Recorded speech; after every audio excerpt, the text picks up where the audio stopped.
Welcome back to History and Politics Chat on Thursdays at 4 o'clock. My name is Heather Cox Richardson. I'm a professor of history, but I do not speak for my employer when I do these videos. All right, so you submitted a bunch of questions today, and there's certainly an awful lot of questions out there right now.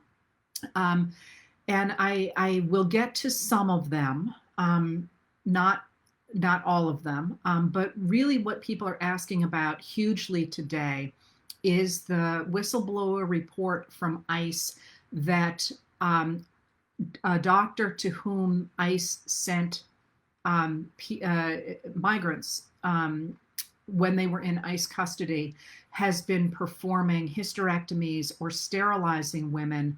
I'm sorry, I should say just performing hysterectomies with abandon, that is, without medical reason. And people want to know about that. People are horrified by that.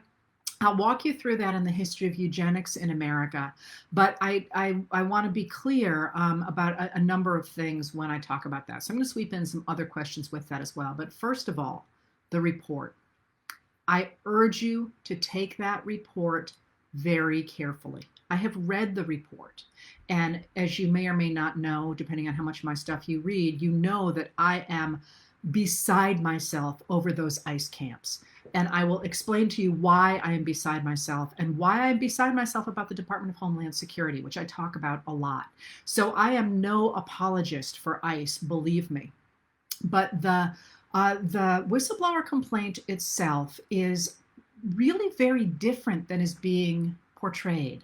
That is, the nurse who came forward and went to a group called, apparently to a group called Project South, projectsouth.org from Atlanta, Georgia, which is interested in eliminating genocide. Addressing poverty and eliminating genocide. That's in their mission description. Apparently, she went to them, although the story was initially broken by The Intercept, which is itself a specific kind of newspaper. And in this this whistleblower complaint, she actually did not go through the whistleblower complaint channels, as near as I can tell from what I've read. That's not to say that I'm the final expert on this. All I've got is the same stuff you have.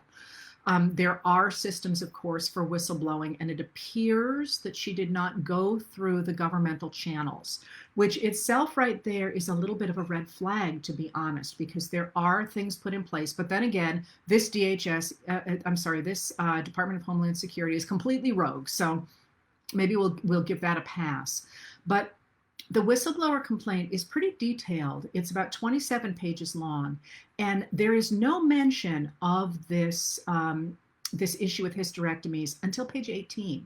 That is not what she was complaining about. She is, and I don't mean complaining as in like whining. That's not what she was upset about. She is upset about the way that ICE agents were treating COVID in the populations with which she worked, and she's quite detailed about that. She's got a number of places where people were imported in without having testing, and I mean she's got some pretty detailed material on that. It is only when you get to page 18 to an item D under general lack of medical care. That's its fourth point, and then in that there are several points underneath that. It's not till you get to point D that the nurse Wooten says that she is concerned because several immigrant women have reported. Actually, she is not saying this. Doc South is saying that several immigrant women have reported to them that they did not know, they were not clear about why they had procedures done. And they seem, I mean, and then I shouldn't say that.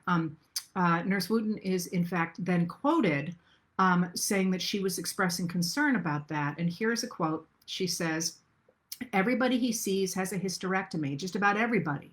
He's even taken out the wrong ovary on a young lady, a detained immigrant woman," or at least that's the what has been added in brackets. "She was supposed to get her left ovary removed because it had a cyst on the left ovary. He took out the right one. She was upset. She had to go back to take out the left, and she wound up with a total hysterectomy. She still wanted children, so she has to go back home now and tell her husband that she can't bear kids. She said she was not all the way out under anesthesia and heard him, the doctor, tell the nurse he took the wrong ovary. And Mrs. Wooten always also said that a lot of women had said they didn't understand why they had had hysterectomies, and that she thought, and she again is quoted, that he was performing too many hysterectomies. This is not nearly the detail that is in the COVID sections. And I am not at all saying it didn't happen. I'm saying right now there's not a lot of corroboration of that, and that's a problem. That's a considering how this story has taken off, it's a problem that there is not some documentation, some charts, some other nurses coming forward. Right now, we have this nurse's word, and it's such an inflammatory accusation. I just would urge you to wait, if you possibly can, for some corroboration. Now, that being said, one of the reasons that I say that is because what we actually know about these ICE camps, if you will, is so damning. It's already so damning. So the fact that we are fixing on this one piece that may or may not actually end up being a real issue. I mean, I'm not a medical doctor. I mean, who knows? You obviously need to have some experts in there looking at this, but there's so much else. I mean, these facilities have been written up for being unsanitary. We know a 16-year-old died of influenza in them last winter. We need people in there actually looking at the conditions and looking at the general overall conditions. And the fact that everybody is so fixated on this one thing because it screams genocide or eugenics in a certain kind of way really worries me, because there's a larger story here that really we have to deal with and that we have to take a look at. So go ahead. Let me go ahead and explain why people reacted to this story the way they did. Because let me be really clear. This is not like unbelievable. It's unbelievable. I'm like, oh my God, but it's not unbelievable in terms of American history. We have practiced eugenics until as recently as the 1970s. 1970s. That's not a misstatement. That is 1970s. And I'm going to walk you through how that happened, why it happened, and why people nowadays don't have any problem believing that it's happening again. So let me walk you through how all this happens. So, or the history of eugenics in America. And eugenics is actually a term that's coined in 1883 by a sort of philosopher, psychologist, sociologist, kind of one of those intellectual men about town at the time. He's in Britain, but there are plenty of them running around America as well. And he coins the term in 1883. And that's the idea that he is talking about. He's actually a half cousin, by the way, of Charles Darwin. And you can think about it as if it kind of runs in the family, if you will, because he argues that society has a duty to sterilize certain people so that they don't continue to pollute the gene pool, if you will. And I don't deal with other countries, so I'm not going to tell you about how that plays out in Britain and in Europe, but instead I'm going to talk about how it plays out in America, because in a way we kind of got to jump on everybody. And that is that when he is writing in 1883, there is another movement afoot in America, and it's known as social Darwinism. Obviously, these two things are going to go together. It's never actually called that in America, or at least it's not for a long time. That concept, that term comes from Britain. But We have our own version of it that really takes off in that same year that that Galton comes up with the idea of eugenics. And there's a very famous book written in 1883, and that book is called "What Do the Social Classes Owe Each Other?" And it becomes, I mean, it's still, you can still find it around. And it's a book that's written by a Yale kind of man about town, if you will, a guy named William Graham Sumner. And in this book, he answers the question of what the social classes owe each other. And his answer is nothing. And he argues that in fact, to make society work, to make sure you don't pollute society, you should go ahead, that any kind of legislation that tries to level the playing field between the wealthy and the sort of upwardly mobile people and the people at the bottom is misguided, because what that's going to do is it's going to enable more feeble people, if you will, people who cannot succeed in the race of life, to continue to reproduce and to continue to sort of suck society's resources. And this is a complete waste, he says. Now, why is he writing that in 1883? I mean, it's an astonishing book. One of the things in it is that he launches the concept of the forgotten man.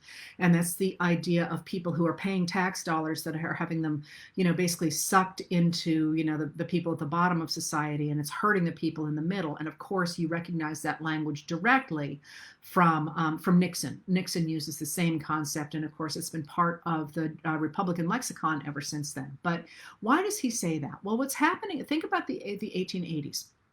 What you're seeing in the 1880s is the rise of corporations, big corporations, industrialists. Money is dramatically going toward the top. And as it is hyper-capitalized, as industry is hyper-capitalized, you need a lot of little people to do the work. And they are increasingly not being paid enough to eat. And that's actually a really interesting sidebar here in American history. Wages go so low in the industrial era that it's actually probably not possible for people to feed themselves if you look at the wages they are taking home. But one of the things that historians like to look at is the fact that there is the paid economy, but there's also a barter economy. And without that barter economy that is overwhelmingly run by women, basically you couldn't have managed to have a working class, if you will, in America in the 1880s and the 1890s. But that's sort of an aside. I just think that's cool. Every time I loan somebody something or we trade tomatoes for chicken eggs, I think, oh look, I'm reflecting the late 19th century. Anyway, that's called a sort of the dark economy.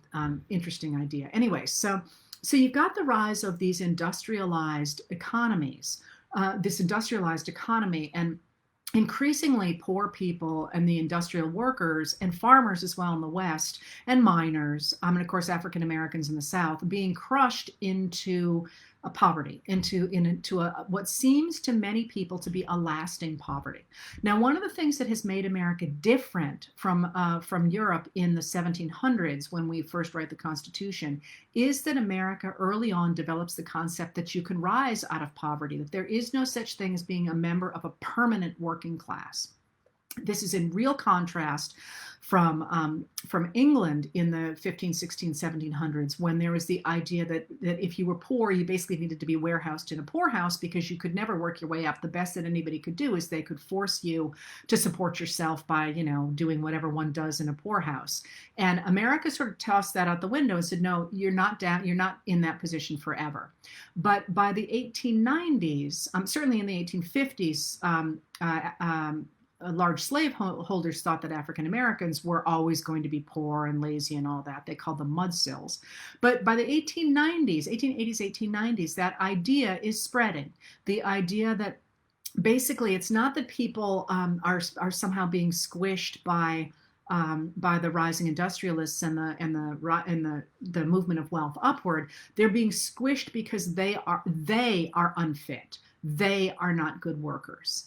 And I want to make sure you heard that, because again, the conditions were such that individuals, it didn't matter if they were working 10-hour days or 12-hour days on the steel floors, or sewing for 15 hours a day, or working in bakeries 16 hours a day. That didn't matter.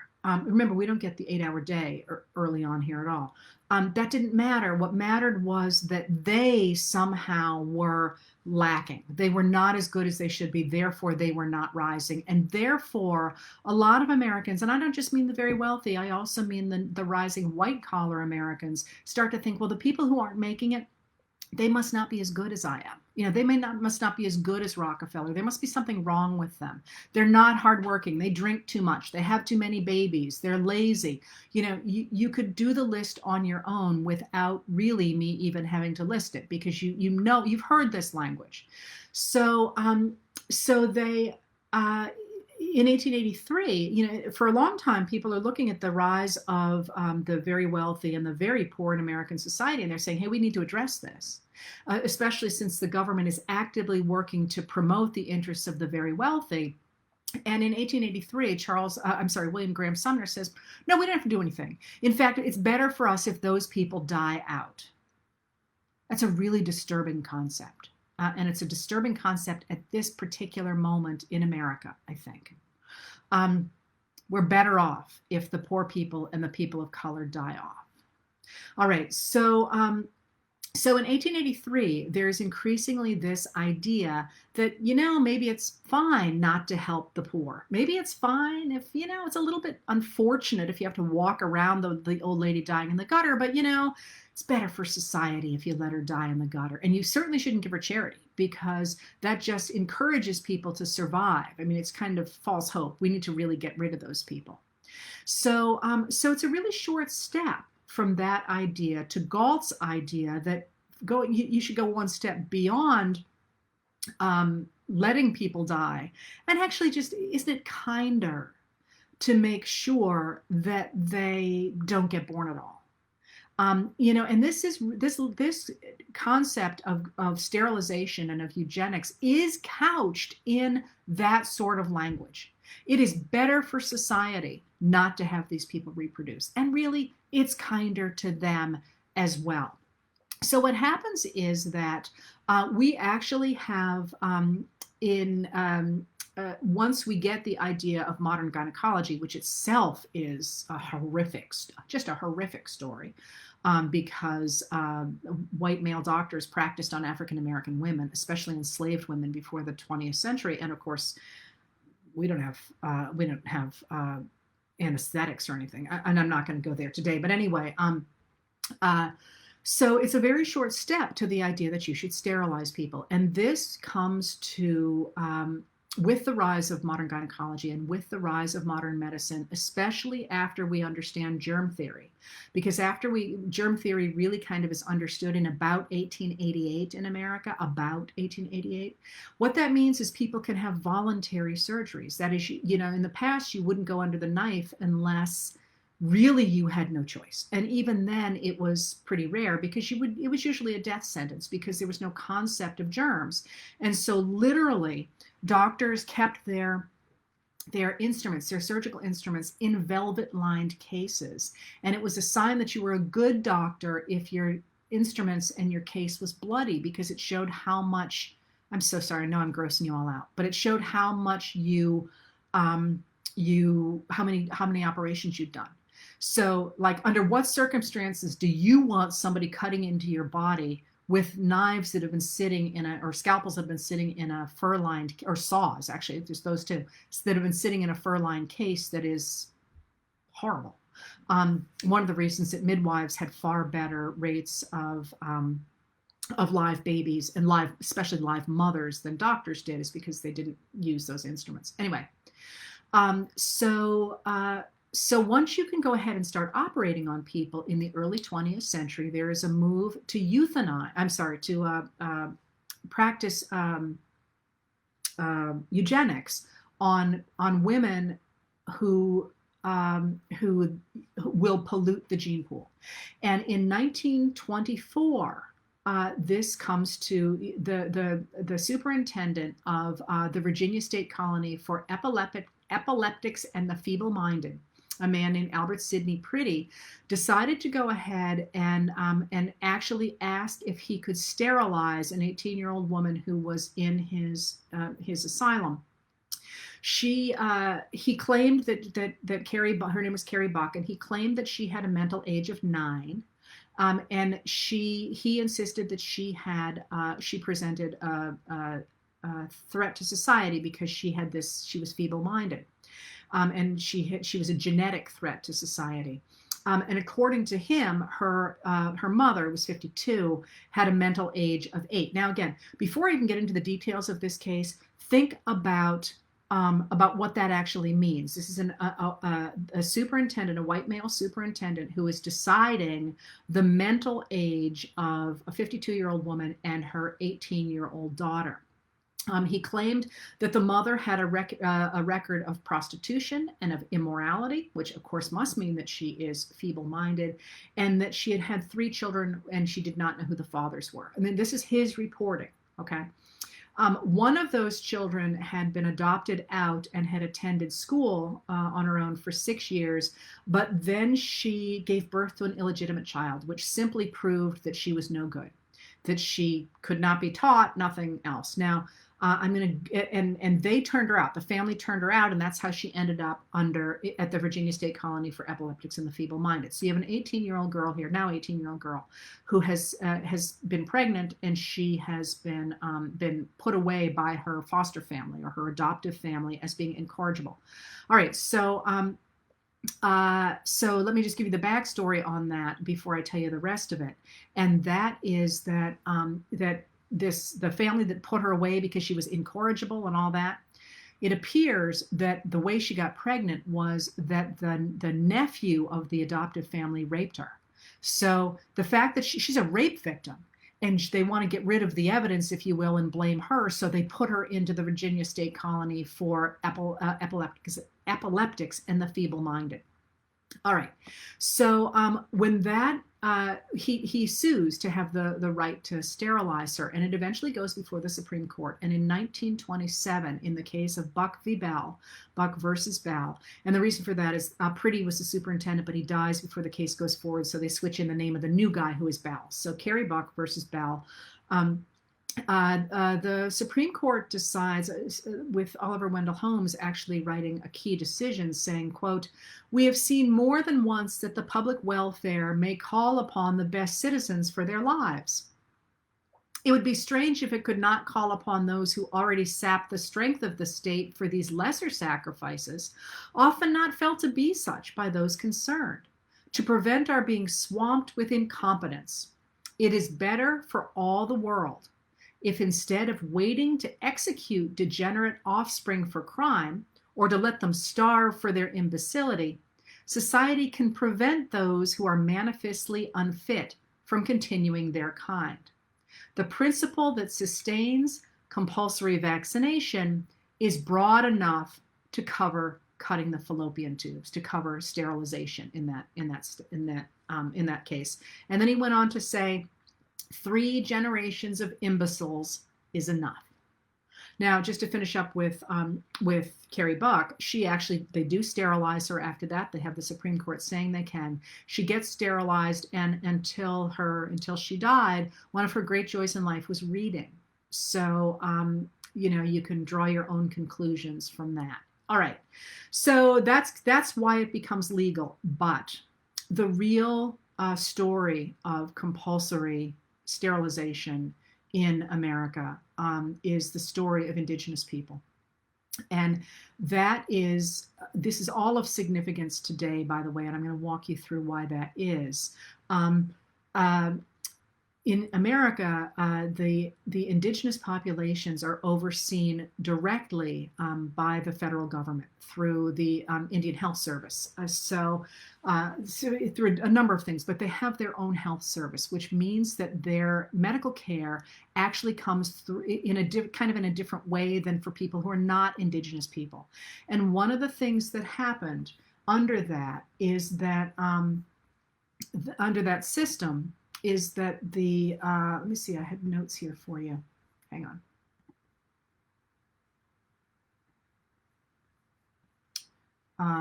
That doesn't matter, I know the stuff anyway.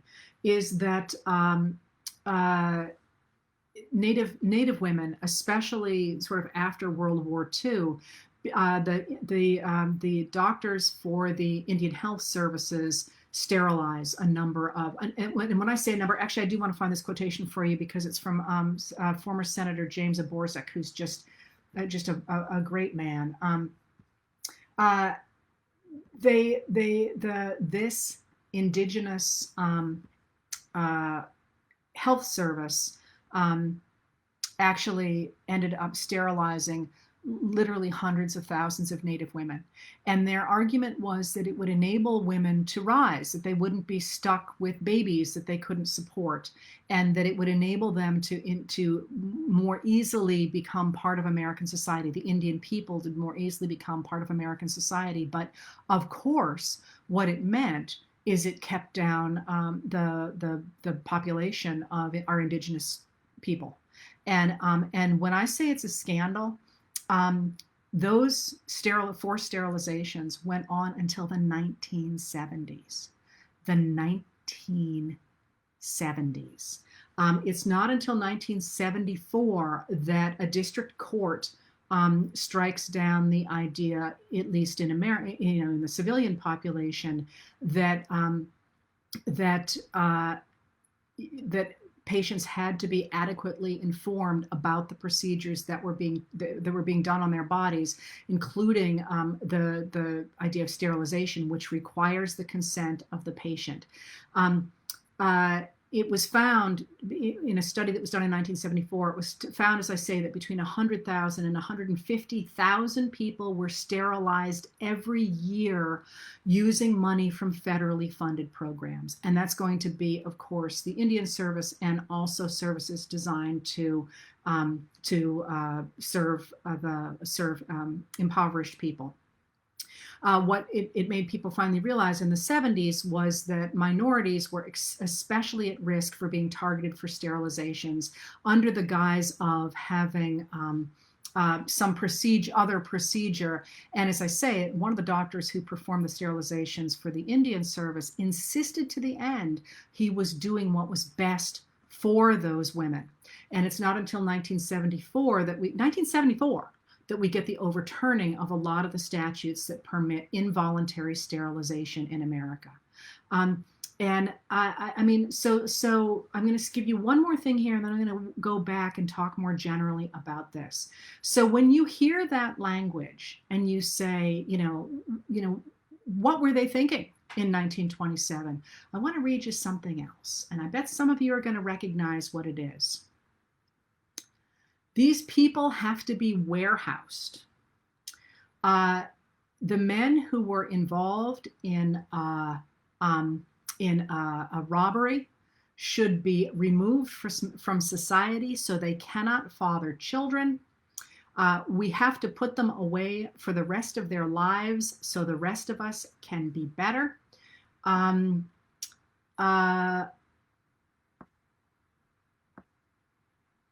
These people are no longer an asset to our community. They just need to disappear, and they should not be producing any more children. And some of you might actually recognize that. Those were quotations from 2018 from the sheriff of Kenosha, Wisconsin, when he was talking about 5 young African-American men who allegedly stole about $5,000 worth of clothing and then rushed away from the scene in a car and crashed into a teenage driver. Nobody was seriously hurt in that crash. But that same idea that these people are not contributing to society and therefore they need to stop reproducing is one that I think reflects both a certain moment in American history, but also reflects a different kind of philosophy. So now I'm going to walk you through what I think that philosophy is, and then I want to go back to the whistleblower complaint or the complaint. I'm not entirely sure it should be called a whistleblower complaint because, like I say, I don't see that it has gone through the actual whistleblower system, which is an established system within the government. And if I have time, I'm going to talk to you about that too. All right, so why? So why is this kind of language ever anywhere, especially in America, where we talk about all people being created equal. And I want to go back to that theme I keep hitting again and again and again, and that's that there are really, in America anyway, two prevalent ways of looking at the world. Now, there are other ways of looking at the world that have been embraced by Indigenous Americans, for example, or that were embraced by, especially by African American women during Reconstruction, sometimes by Jewish immigrants in New York City. There are other ways of looking at the world in America, but I'm going to talk right now about the idea of the two ideas that really have battled in American society. And one is simply that the idea that some people are just naturally better than others. And that for all the talk about all men being created equal, that was pretty much wrong. And that's what the elite Southern slaveholders say before the Civil War. They say, they literally say, Thomas Jefferson had it wrong. We love him. He was a great Virginian, but he was wrong to say that all men are created equal, because the way society works is that a few people, and they're almost always men, and those days they were all white. A few people are just better than others. They think better thoughts. They're smarter. They have better connections. They have more money, and the fact they do as well as they do in society just proves that God favors them. And they're just kind of the cream, if you will. And it is their job, it's incumbent on them to organize the labor and society for the people who can't do that, for the other 99%, if you will, the people that they call the mud sills, the pieces of wood that are driven into the ground under a stately edifice to support it. And if in fact you give those mud sills too much power, especially political power, what they're going to do is they're going to elect leaders who promise services that are going to stop wealth from accumulating in that stately edifice, if you will. They're going to stop the money from rising. And the money needs to keep rising, because it's only by having control of all the money and all the everything that goes with it that those elite, bright thinkers can move society forward. If in fact you let the people at the bottom keep the capital that they're producing, the society will stagnate, because they're going to spend it on things like food and clothing and entertainment, and they're again, the world's kind of going to stagnate. And this is a theory that you see in the 1850s, and you see it again in the 1890s. If you think, for example, of Andrew Carnegie in his very famous set of articles that becomes the book, The Gospel of Wealth. In the articles, it was only known as Wealth. It's in the North American Review. If anybody wants to see it, you can actually Google it and read it. He says, the wealthy are really the stewards of society. They're the ones who take all the goods that everybody else is producing, and they concentrate that money, and they put it into libraries and opera houses and art collections, and into these in universities, and the things that individuals could never do on their own. And this is how society moves forward. You want money to go up, and you want us to be the ones in charge of it, because if you try and let poor people have a vote, they're going to vote for that money to come back to them. Even though they're the ones who produced it, they really don't have the brains and the connections and the education to know what to do with it. So you see that in the 1850s, you see it in the 1890s, you see it again in the 1920s. I mean, if in fact those mud sills are down there really not doing anybody any good, what's the use of keeping them around? And that's where you get a decision like Buck v. Bell. And I would argue that you are seeing that same ideology rise to the fore again. When President Trump talks about he knows only the best people, the idea that Jared Kushner can single-handedly solve the problems in the Middle East because he read 25 books on it, that he can also handle coronavirus, because overriding all the people who actually knew about procurement and knew about how to organize these things. This idea that you just need to put the best people into society, into positions of authority, and they're the ones who are going to move society forward. I think you see that again, and you see it again in comments by people like Peter Thiel, the entrepreneur, people who are arguing for the idea, or even Zuckerberg, the guy's in charge of Facebook, the idea that it's really up to him to decide whether or not there's any need to clamp down on the disinformation that travels around Facebook. Those are all sort of, I think, embracing that idea that, I just know better than you do. And that's a philosophy, and it's a philosophy that that does have deep roots in America. But there is, yes, somebody, I'm sorry, Chris Pettit just said job creators. That's exactly right. The idea that if you put the money up there, they're the ones who are going to know how to move things forward. But then there's another voice, and that's the voice that Abraham Lincoln first articulates. And the reason I'm always coming back to Lincoln, by the way, somebody accused me the other day of wanting to tear down the Lincoln Memorial, which is the closest thing in my life that comes to a cathedral, America's cathedral. So I'm like, really? Do you not know who I am? I mean, one of the reasons I keep coming back to Lincoln again and again and again, and mind you, I don't worship the man. He's a man like anybody else, and he made mistakes like anybody else. But he said, no, that's not what America stands for.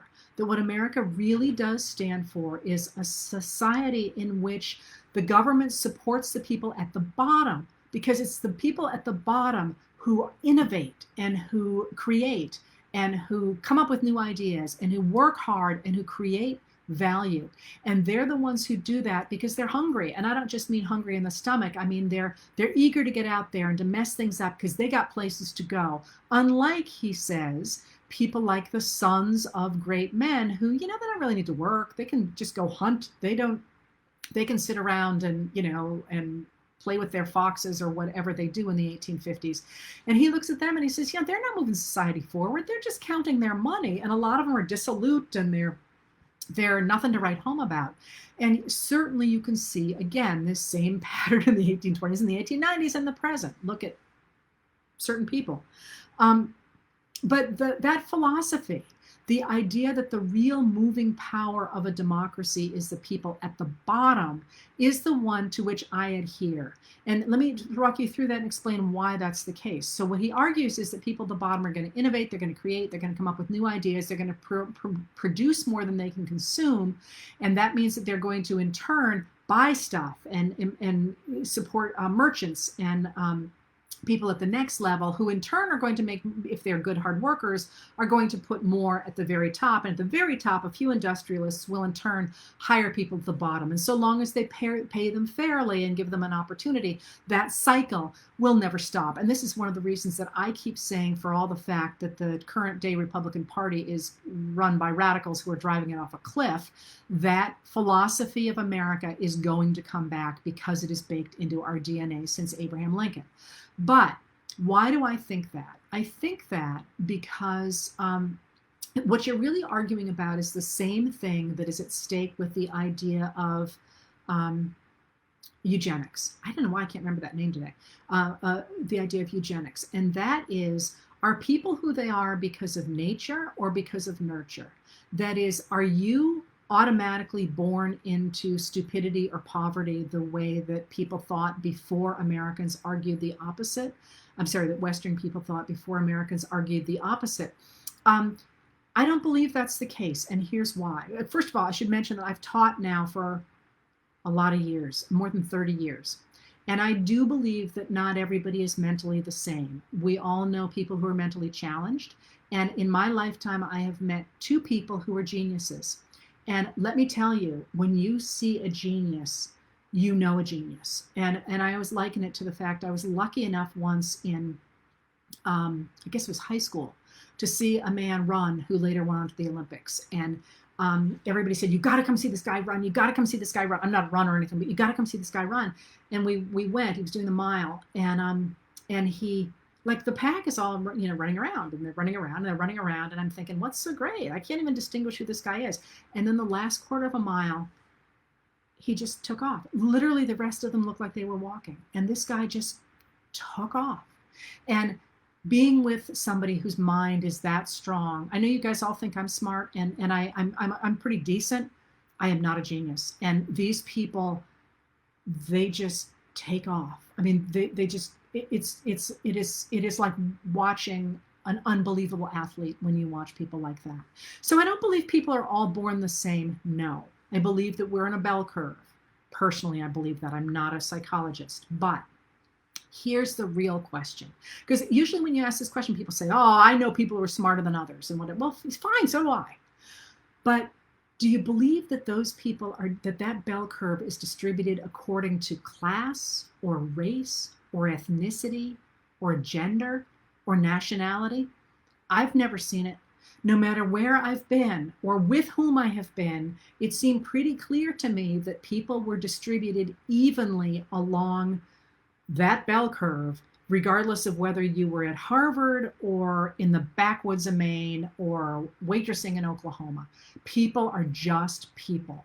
So that brings me to the idea that what matters is not those arbitrary conditions of class or race or gender or any of those things. What matters is nurture. That, what if we are really trying to move society forward, if we're really trying to protect innovation and ideas and all that, we need to invest in everybody at the bottom. Because for all I know, the person who's going to solve climate change was born yesterday on a street in Detroit. I don't know. I don't have the capacity to be able to say, oh, the fact that this person was born wherever marks that person for life. So when you think about this being a philosophical argument, and of course, you don't have to agree with me, but this is the philosophical position from which I come. Why then do I want to go back to that complaint from this nurse and explain why I am less focused on her accusations of eugenics than maybe some other people are? Because the accusations of eugenics are horrific, if that's the case. But so is the whole report. So is the whole idea that in our society today, we are not treating COVID seriously among our indigenous populations, our immigrant populations, our poor populations. That itself is a form of saying these people don't matter, that we don't need these people in society. And why do I care about that? Aside from the morality of it, which I do think is an important piece, but I'm talking about politics right now and I'm talking about philosophy right now.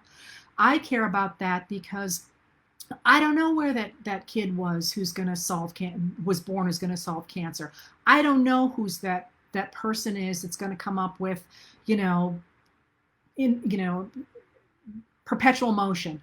I have no capacity to know which of the people around me are the ones who are going to be the people who are going to make society work best. And therefore, I sure as heck shouldn't be picking and choosing.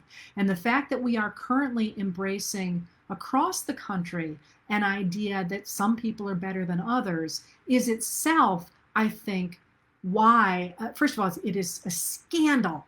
But second of all, I think it's one of the reasons that people have grabbed hold to this specific accusation of eugenics, because it encapsulates that. The idea that for these immigrant women, their ability to reproduce they're considered lesser.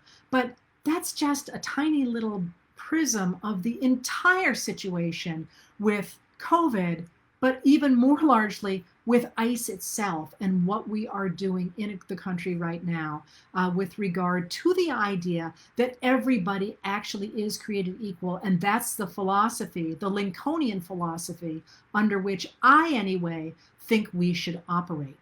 All right, so that's me preaching as usual. But I just sort of feel like we're up against it now, folks. This is the moment when we get to choose what America is going to be. All right, so people had a few other questions, and let me see what I can get to on that, if I can remember them, because I didn't write them down. People asked me a number of things about whether or not I thought that there was going to be a new coronavirus bill before the election. Again, I cannot see into the future, but I have no reason to expect that anybody at this point is going to try to put one through. I want to remind you, a number of people said, well, Congress just is horrible. Nobody's getting anything done. They won't compromise. I want to remind you that every study you will see, beginning with one by, American Enterprise Institute, Norm, I'm sorry, it's been a long day. Any study you will see, including the ones that are bipartisan, will tell you that the issue is not the Democrats.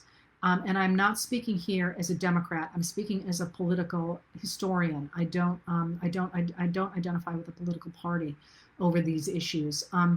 Uh, as I keep saying, the ideology that the current Republican Party embraces does not permit compromise. It is an absolute ideology. It is anti-conservative, and I've talked about conservatism here before, because conservatives always said you should never govern by ideology, because it's pretty soon you're trying to bend the facts to meet your ideology rather than the other way around. And that ideology says the government has no role to play in regulating business, providing a basic social safety net, or promoting infrastructure.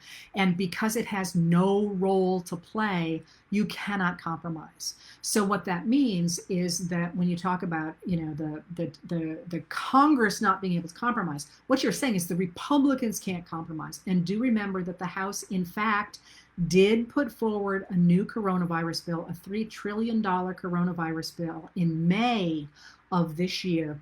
And Mitch McConnell, the Senate Majority Leader from Kentucky, a Republican from Kentucky, said, we're not going to take it up. We don't need one right now. We'll take it up when we need it. The provisions of the previous coronavirus bill, the CARES Act, provided for an extra $600 of federal boost to the state unemployment insurance benefits, employment benefits through July 31st.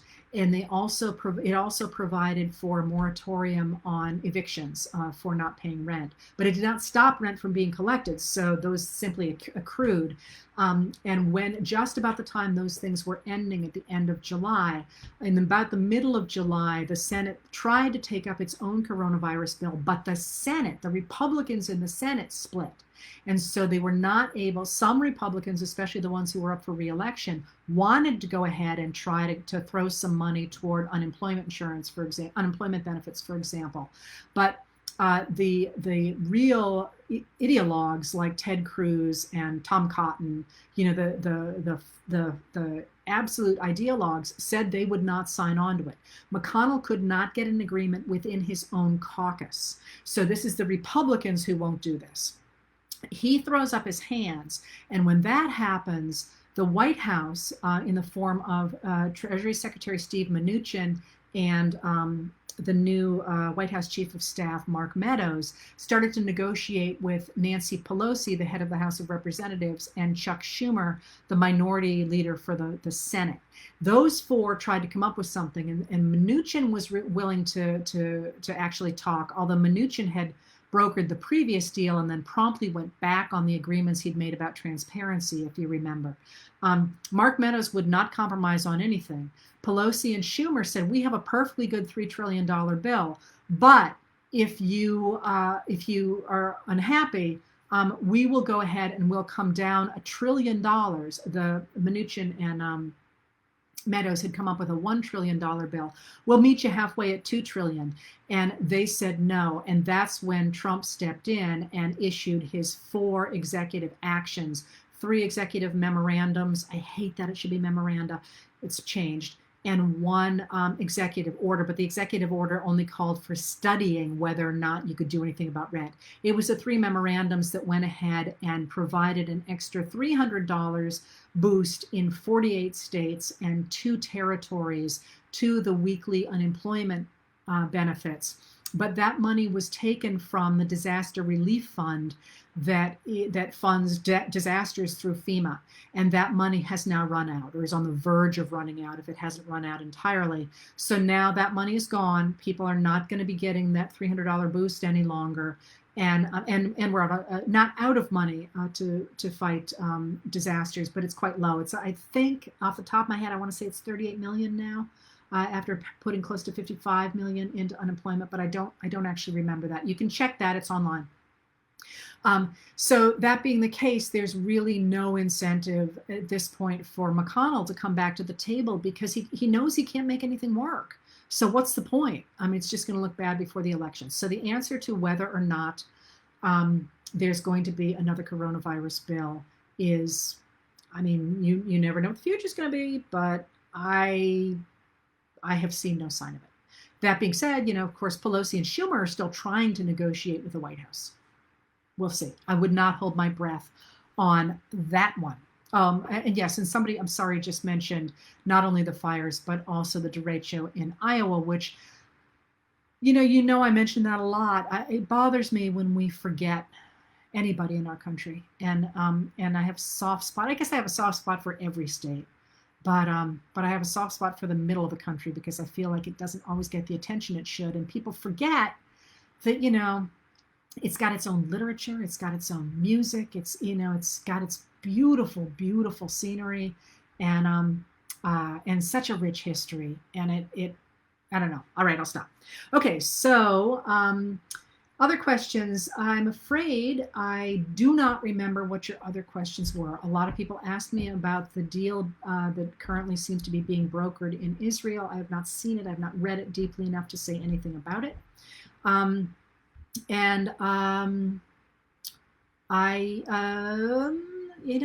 want to throw me a question? Because I just don't remember. Oh, I know what I was going to tell you about. I was going to tell you about why I'm so worried about ICE and why I'm so worried about the DHS. And I know I say this all the time, but I really want to emphasize this. People seem to think that somehow the police are all the same. They absolutely are not. So we have local law enforcement officers, and they're really interesting in many, many ways because they have dramatically militarized since the war on drugs and since the military has been offloading, since I think it's DHS, since DHS has been offloading military supplies, no, that'd be the military, into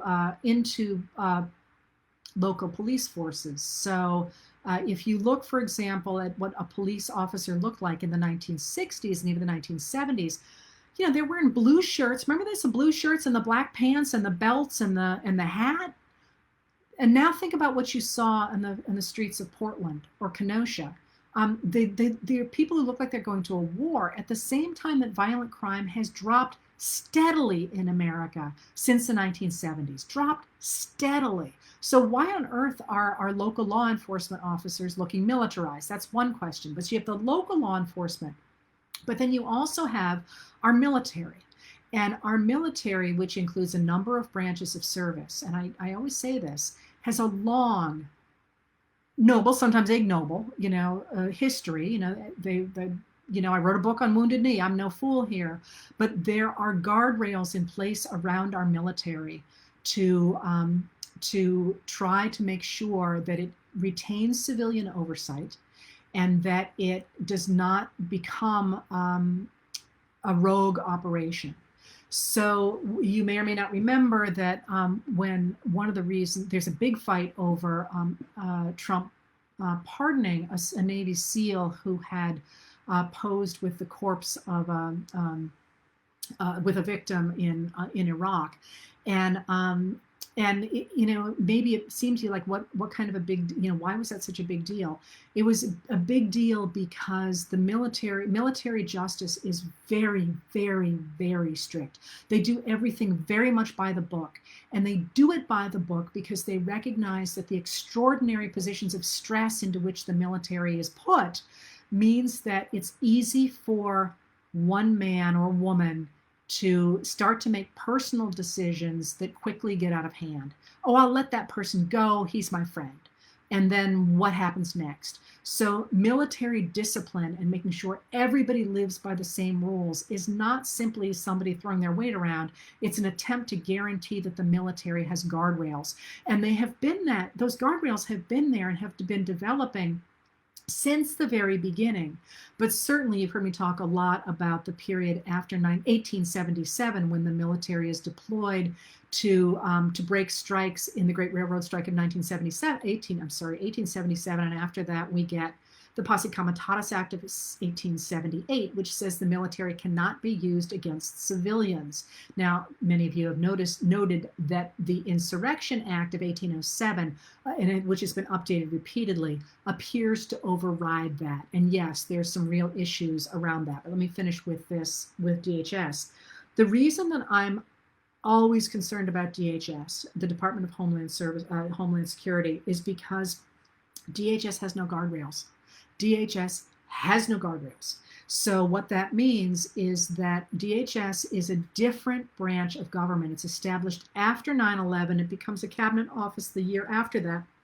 And into DHS is swept, I think it's 12 existing bureaus in America, including, of course, Border Patrol and things like that, and Immigration and Customs Enforcement. That's ICE, Immigration and Customs Enforcement. And rather than having those old traditional guardrails, that is a political entity. That branch falls under the executive branch. It's not part of the military. It falls under the executive branch. And because it falls under the executive branch, it is stocked by political appointees. And as you know, right now, we have 2 people in charge of DHS who are, according to the Government Accountability Office, they're illegally. They're absolutely political appointees, and they have no means of oversight.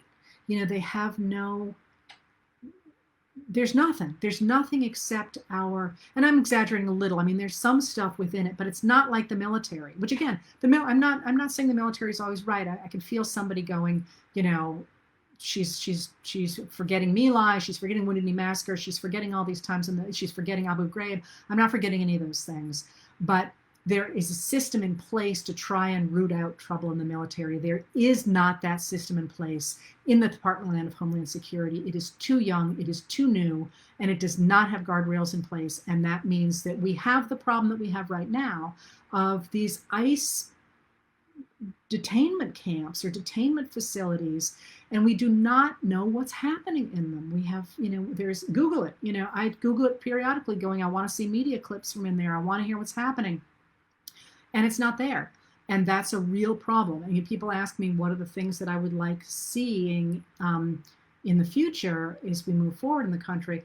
I want, if we're going to keep a DHS, which, by the way, has, like over 100,000 employees, if we're going to keep a DHS, I want it to have some guardrails, because without those guardrails, to me, it just seems like, well, as the first director of DHS, Tom Ridge, said, it was not meant to be the president's private militia, but that's what he said, and I'm going to add, but because it has no guardrails, it runs the risk of becoming the president's private militia. And I think you can see that President Trump has tended to use it that way. All right, so I think that's about it. I'm sorry that was a little bit less formal than usual.